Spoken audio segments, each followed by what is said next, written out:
जिन लोगों के घर में सरकारी नौकरी है उनको उसके बाद भी आरक्षण क्यों मिल रहा है? उसको जबरदस्ती पढ़ाया गया है, जबरदस्ती गधे को घोड़ा बना के बिठाया गया है। आई गेस रिजर्वेशन को हर वो बंदा खा लेता है जिसके पास रिजर्वेशन नहीं है। तब कह रहा है 2019 में छुआछूत खत्म हो गया। जिसके साथ खत्म हो गया होगा, जिसका साथ नहीं होगा तो खावे करेगा। नमस्कार, मैं हूं सौरभ उपाध्याय। आज की बात शायद आपको असहज लगे, लेकिन इतिहास की सबसे जरूरी बहसें असहज कर देने वाले सवालों से ही शुरू होती है। तो आज एक और सवाल पूछते हैं, और आज फिर वादा करता हूं, आज भी कोई नारा नहीं होगा, सिर्फ संविधान, अदालतों और फैक्ट्स की बात होगी। मान लीजिए एक ही समाज के दो परिवार हैं। एक परिवार की 3 पीढ़ियां आरक्षण का लाभ लेकर डॉक्टर, आईएएस, प्रोफेसर और बड़े सरकारी पदों तक पहुंच चुकी है। जिन लोगों के घर में सरकारी नौकरी है उनको उसके बाद भी आरक्षण क्यों मिल रहा है? तुम एक पोस्ट पे पहुंचा दिए, मोटिव क्या था? तुमको ऊपर पहुंचा दिया, फिर भी तुम आरक्षण क्यों ले रहे हो? दूसरा परिवार, उसी समाज का दूसरा परिवार आज भी उसी गांव में है, उसी सरकारी स्कूल में उसी संघर्ष के साथ खड़ा है। अब सवाल यह है, क्या दोनों की जरूरतें आज भी बिल्कुल एक जैसी है? यही सवाल आज की पूरी बहस का केंद्र है। मैं फिर दोहराता हूं, आज का वीडियो आरक्षण के पक्ष या विपक्ष का नहीं है। आज का वीडियो आरक्षण के वितरण पर बनाने की कोशिश की है। क्या किसी भी सरकारी नीति का लाभ जरूरतमंद तक पहुंच रहा है?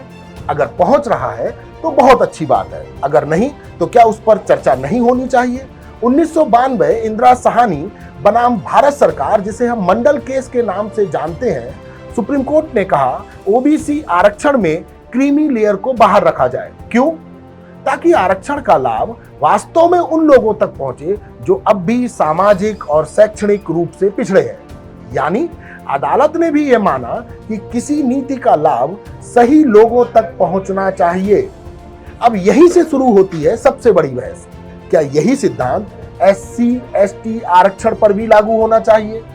एक पक्ष कहता है नहीं, क्योंकि सामाजिक भेदभाव सिर्फ आय बढ़ जाने से खत्म नहीं हो जाता।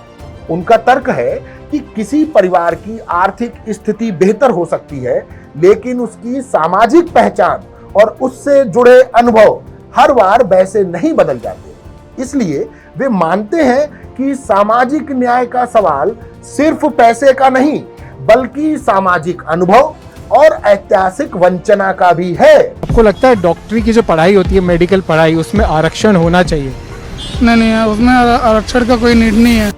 लेकिन यही एक और सवाल भी उठता है, अगर सामाजिक न्याय का पैमाना पूरी तरह सामाजिक अनुभव है तो ये कैसे तय होगा कि उनका लक्ष्य कब पूरा हुआ?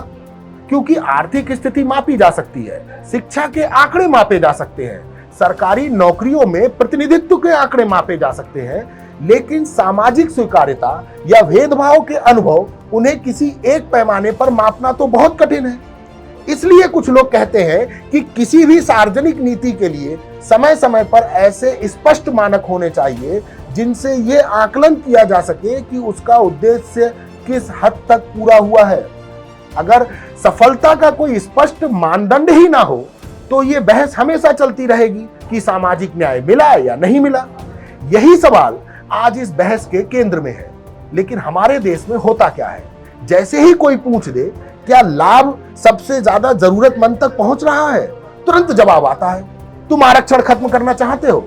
अरे भाई, मैंने खत्म करने की बात कब की? मैं तो सिर्फ इतना पूछ रहा हूं कि अगर किसी नीति का उद्देश्य सबसे पीछे खड़े व्यक्ति को आगे लाना है तो यह देखना गलत कैसे हो गया कि वह व्यक्ति वास्तव में आगे आया भी या नहीं। याद रखिए, आज के वीडियो का निष्कर्ष ये नहीं है कि आरक्षण खत्म होना चाहिए। निष्कर्ष सिर्फ इतना है, अगर किसी नीति का उद्देश्य सामाजिक न्याय है तो उसकी समीक्षा भी ईमानदारी से होनी चाहिए।